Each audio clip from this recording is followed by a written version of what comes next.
আসসালামু আলাইকুম guys, welcome my first video.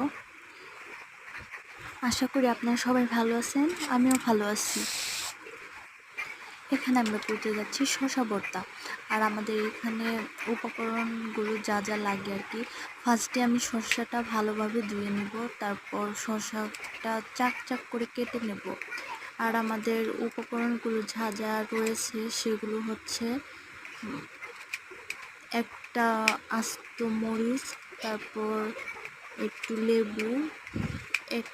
লেবু, তারপর হচ্ছে তেঁতুল, একটু লবণ, আর হচ্ছে মরিচের গুঁড়ো। প্রায় আমার শসাটা কাটা শেষ। শসাটা কাটার পর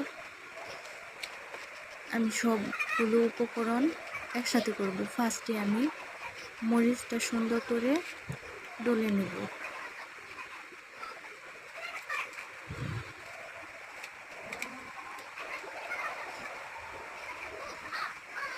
আমার মরিচটা ডলা শেষ। এরপর আমি একটু হালকা লবণ নিয়ে নেব।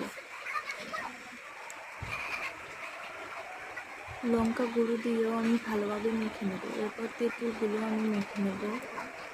তেঁতুলগুলো ভালোভাবে মাখতে হবে যাতে আঁশগুলো না থাকে। তারপর আমার মাখা হয়ে গেছে। তারপর আমি শসাগুলো মেখে নেব। শসাগুলো ভালোভাবে মেখে নিতে হবে।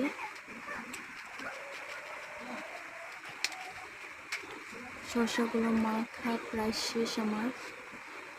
আর শসাগুলো মাখার পর উপর দিয়ে আপনারা একটু লেবু দিয়ে দেবেন। আমার দিতে মনে নেই, প্লিজ আপনারা একটু দিয়ে নেবেন, তাতে টেস্টটা আরও ভালো হবে।